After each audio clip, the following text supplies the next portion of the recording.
ఈ ప్రజలకు కోట్లాది మంది దాహార్తిని తీర్చే ఈ యొక్క చెరువులను శ్రీమంతులుగా గొప్ప వ్యక్తులుగా ఉన్న వాళ్ళు వాటి పక్కనే ఫామ్ హౌజ్ల పేరు నిర్మించుకొని వాళ్ళ డ్రైనేజ్ కాలువలు తీసుకెళ్ళి గండిపేటలో కలిపినారు. నేను ఇక్కడ వేదిక మీద ఉన్న పెద్దలతో పాటు ఇక్కడ వచ్చిన భక్తులను నేను ఒకటే మాట అడగదలుచుకున్నా. ఇవాళ వాళ్ళ విలాసవంతమైన జీవితం కోసం నిర్మించుకున్న ఫామ్ హౌజ్ల నుంచి వచ్చే డ్రైనేజ్ గండిపేటలో హిమాయత్ సాగర్ తాగునీటిలో కలిపితే ఆ నీళ్లు హైదరాబాదు నగరానికి తాగడానికి సరఫరా చేస్తుంటే వాళ్ళు నిర్మించిన అక్రమ నిర్మాణాలను వదిలేస్తే ఇక నేను ప్రజాప్రతినిధిగా విఫలమైనట్ట కాదా మీరు ఒక్కసారి ఆలోచన చెయ్యండి. అందుకే ఒత్తిడి వచ్చినా మిత్రులకు ఫామ్ హౌజులు ఉన్నా ఏవి వదలకుండా హైడ్రా అనే ఒక సంస్థను ఏర్పాటు చేసి తెలియకుంటేనే ప్రజాప్రతినిధులం కొన్ని మన దినచర్యల్లో భాగంగా కొన్ని తప్పిదాలు చేస్తుంటాం. తప్పులు తెలవకుంటేనే కొన్ని తప్పులు జరిగిపోతుంటాయి. మరి ఆ ఖాతాను సవరించుకోవడానికి ఆ బ్యాలెన్స్ షీట్ను సవరించుకోవడానికి తెలిసి కొన్ని మంచి పనులు చేయాలని నేను ప్రగాఢంగా విశ్వసిస్తున్నా, నమ్ముతున్నా. ఆ తెలిసి చెయ్యాలనుకుంటున్న మంచి పనులో భాగము ఈ చెరువులను చెరబట్టిన వాళ్ళ నుంచి విముక్తి కలిగించాలన్న ఏకైక లక్ష్యంతోనే ఈరోజు చెరువులను ఆక్రమించుకున్న వాళ్ళను ఎవరిని వదలకుండా ఉక్కు పాదంతో అణిచివేయాలన్న ఆలోచన, అందులో నిర్మాణాలను ఏ ఒత్తిడి వచ్చినా వెనక్కి తక్కకుండా తొలగించాలన్న ఆలోచనతోనే ఈరోజు ఈ చెరువులలో ఉన్న అక్రమ కట్టడాలను కూలగొడుతున్నాము.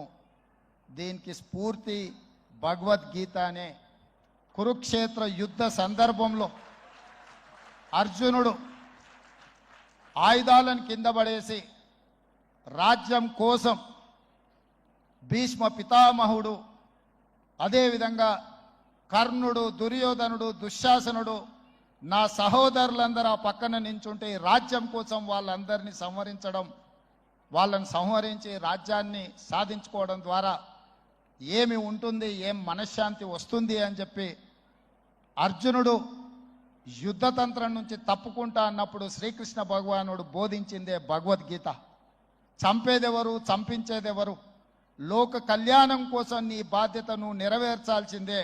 ధర్మం బ్రతకాలి, అధర్మం ఓడాలి అంటే నువ్వు యుద్ధం చెయ్యాల్సిందే అనే యుద్ధ నీతిని ఆ రోజు అర్జునుడికి బోధించింది శ్రీకృష్ణ భగవానుడు.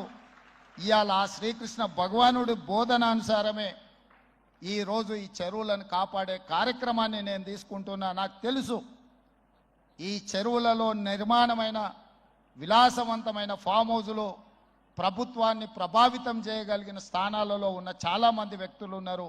ప్రత్యక్షంగా ప్రభుత్వంలో భాగస్వాములు అయి ఉండొచ్చు, లేకపోతే సమాజం మీద బాగా ప్రభావితం చేయగలిగిన వ్యక్తులు ఉండొచ్చు. కానీ వాటన్నిటినీ నేను పట్టించుకోదలుచుకోలే. ఇది భవిష్యత్ తరాలకు, ఇది రాజకీయాలకు సంబంధం లేదు. నేను స్పష్టంగా చెప్పదలుచుకున్నా. రాజకీయాల కోసమో లేకపోతే రాజకీయ నాయకులను కొంతమందిని దృష్టిలో పెట్టుకొని చేపడుతున్న కార్యక్రమం కాదు ఇది.